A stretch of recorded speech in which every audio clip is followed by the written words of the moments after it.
Good morning. This is Winnie Chitaka for Uganda Youth Collective, empowering Ugandan women. Today is the recording for Wednesday, 25th October 2017. I start today by saying good morning and well done to all the amazing ladies who belong to the empowering Ugandan women group who are doing such an amazing job, who are talented, who are wise, who can reason, who have dreams, who have plans and purposes.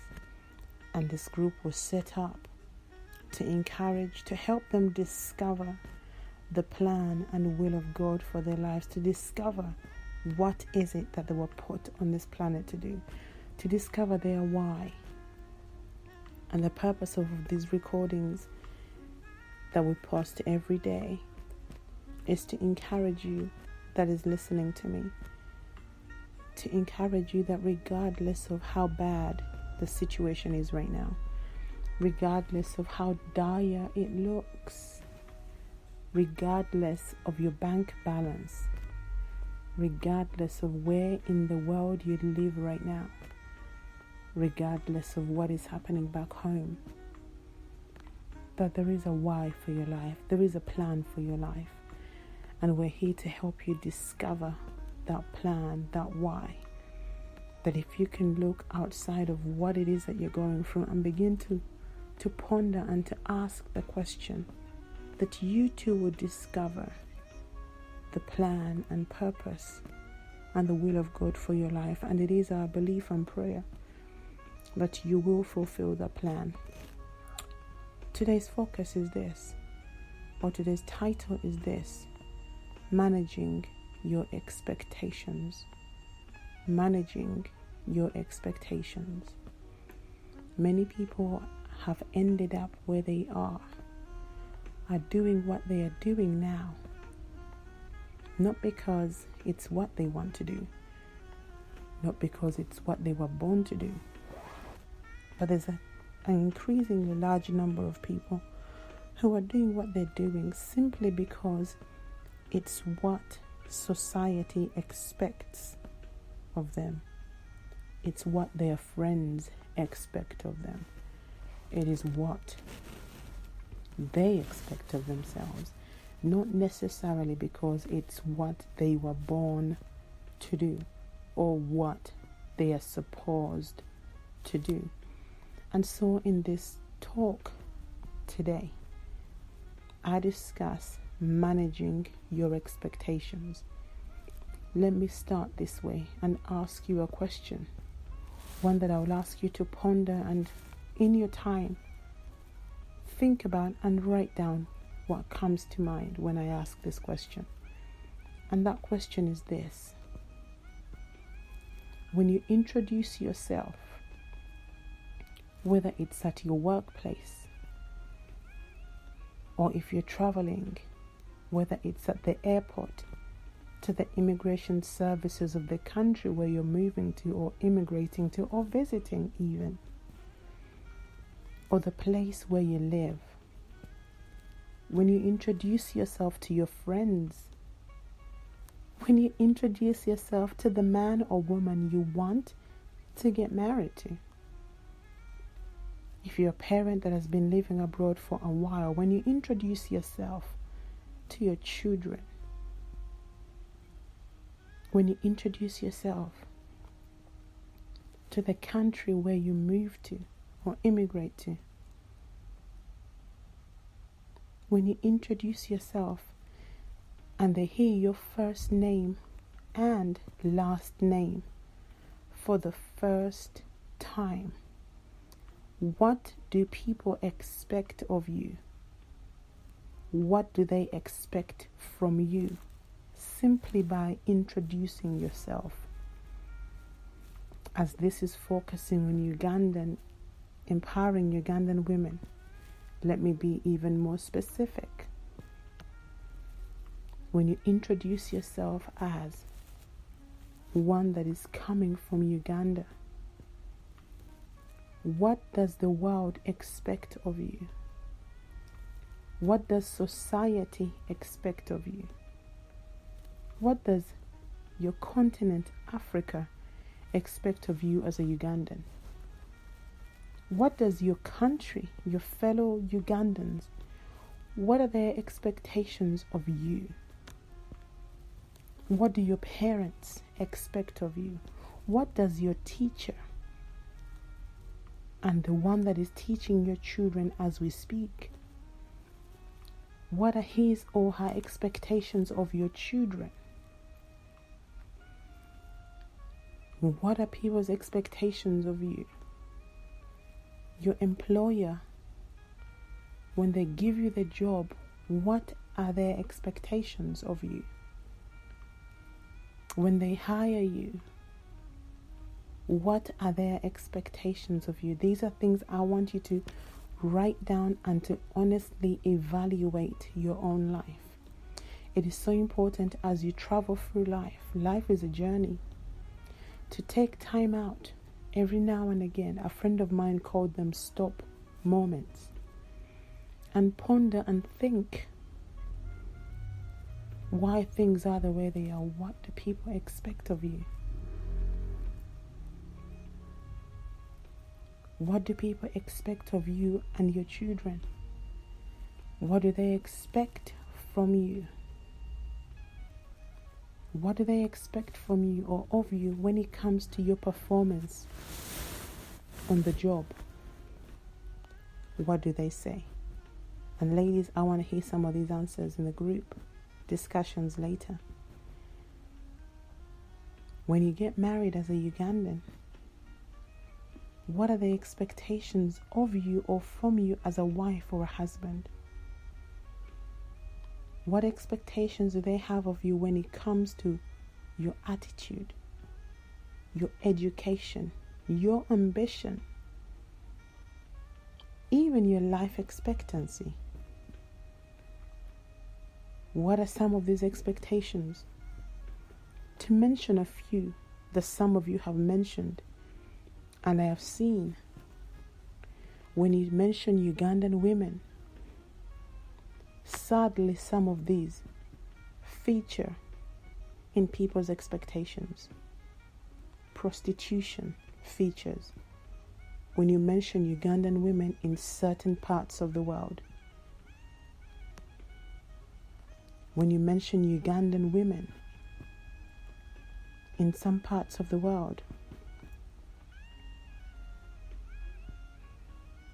lazy comes to mind. They don't want to work.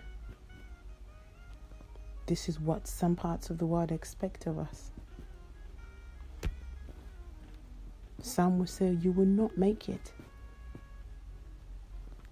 They will say of our children that they will end up on drugs or in some form of gang or robbery,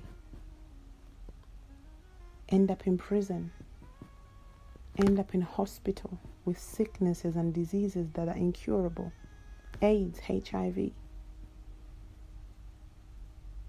Some of the things they expect of us as a nation, as a people: poverty.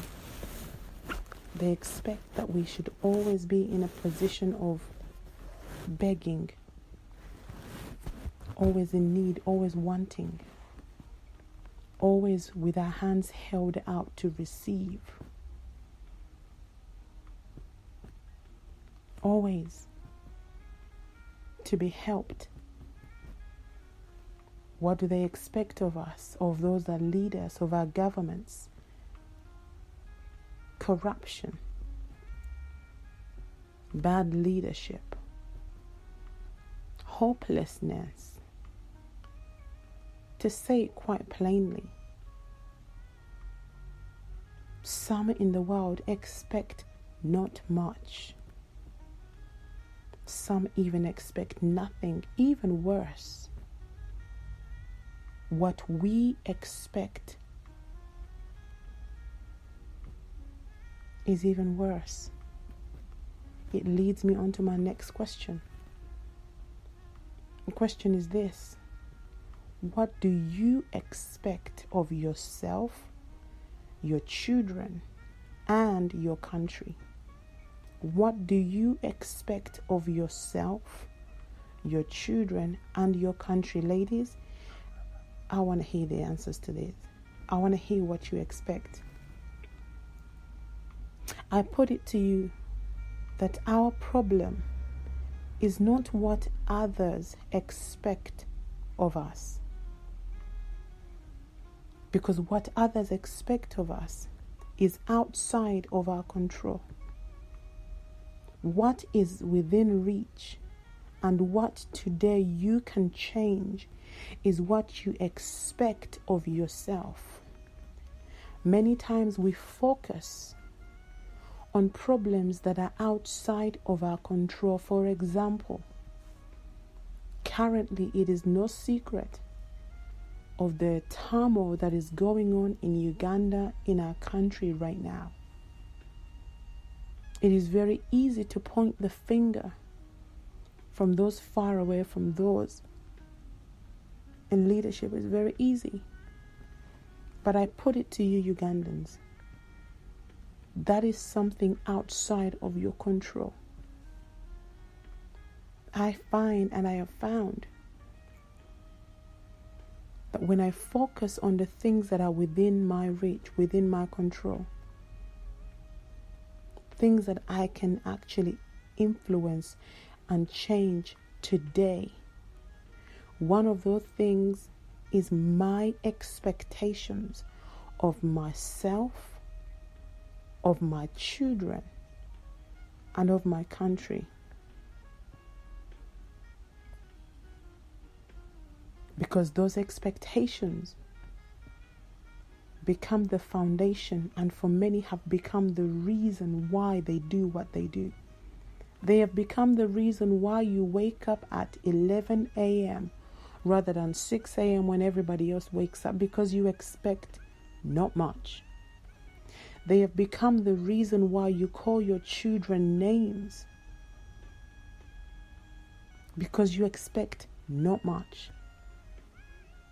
They have become the reason why whatever you earn, you spend right now, because you don't expect much in terms of investing and receiving a profit.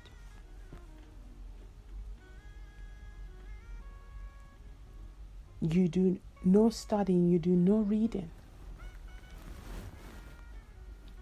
because you don't expect to succeed as a businessman or a businesswoman. You don't even bother read or listen to anything else apart from gossip and Facebook and social media bloggers who talk about nothing but rumors that depict your own people as nobodies. Why? Because of your expectations of yourself, your children, and your country.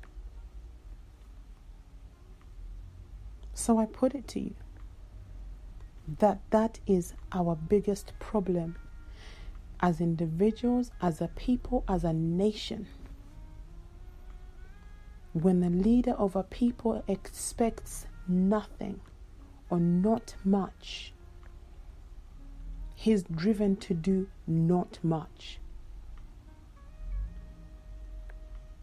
When a parent expects not much from his or her children, it will impact the diet they have. It will impact what he or she allows them to access.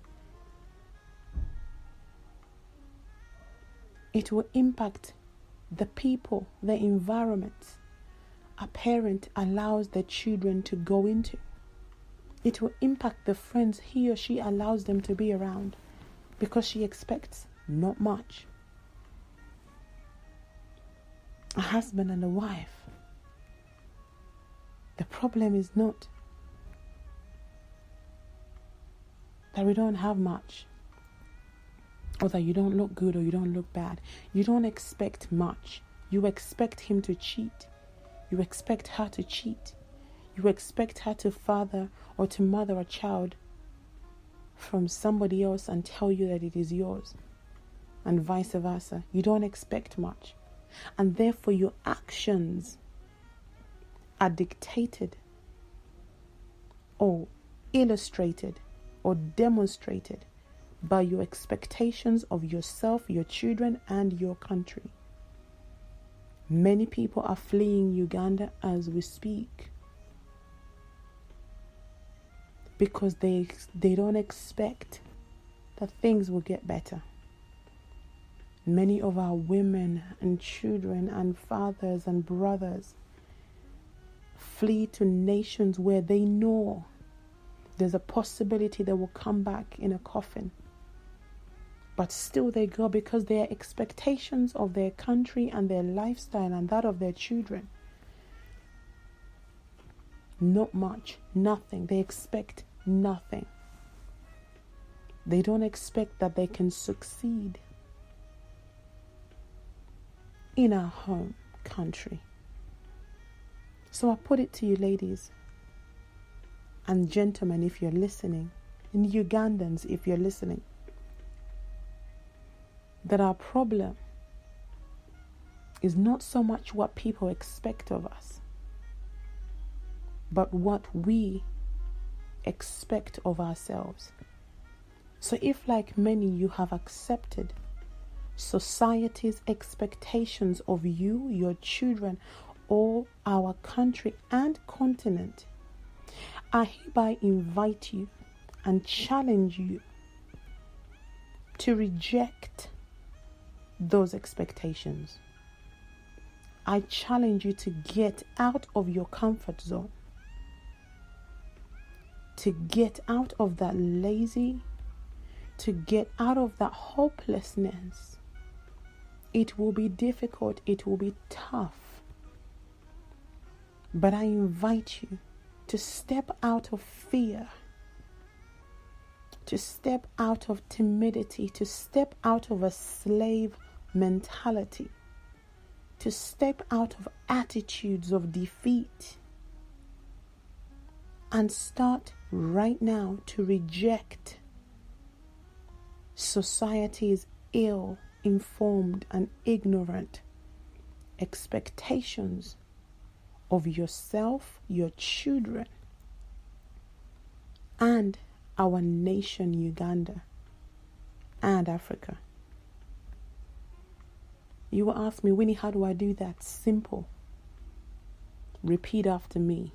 Say, I reject society's expectations of me, of my children, of my country, and of my continent. Simple. If every single day that you wake up from now on, you repeat those words and simply say, I reject, in an audible voice that you can hear, not in your head, and say, I reject society's expectations of me as a woman, as a man, of my children, of my country, and of my continent. And you keep repeating that again and again.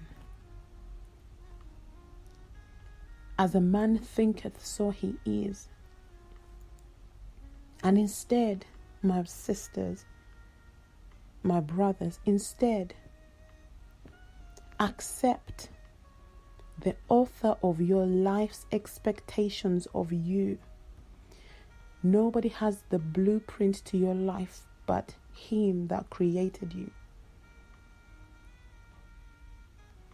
Instead, accept his expectations of you, some of which are, he has a plan for your life.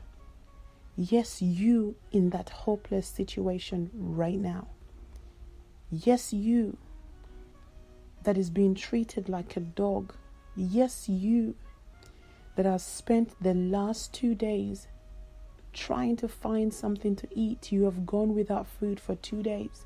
Even worse, you have nothing to feed your children, and with no hope that you will get it tomorrow or the week after. Yes, even you that is behind bars, even you that is being oppressed right now, that has just received the letter that you're being divorced and you're being separated, even you that has maybe just failed your exams after your parents spent every penny they had to put you through school, even you that is of a dark complexion or light complexion, even you that has never been to school, even you that lives in the darkest and the deepest parts of the world or where you live, even you, He has a plan for your life. God has a plan for every single one of us. Let nothing or nobody tell you otherwise. And His plans are this. He has a plan to prosper you. He has a plan to prosper you and not to harm you. A plan to give you hope and a future. Many of you don't believe in a future or a future for your children or your country. I put it to you that God has a plan for you. He has a plan for your children and children's children. He has a plan for Uganda. He has a plan for Africa. And that plan is to prosper us, not to harm us. That plan is to give us a hope and a future. His plan is that you will live and not die and fulfill His will for your life. So ladies, and anybody that is hearing the sound of my voice right now, manage your expectations. Reject society's ill expectations of you, your children, your country, and your continent. Instead,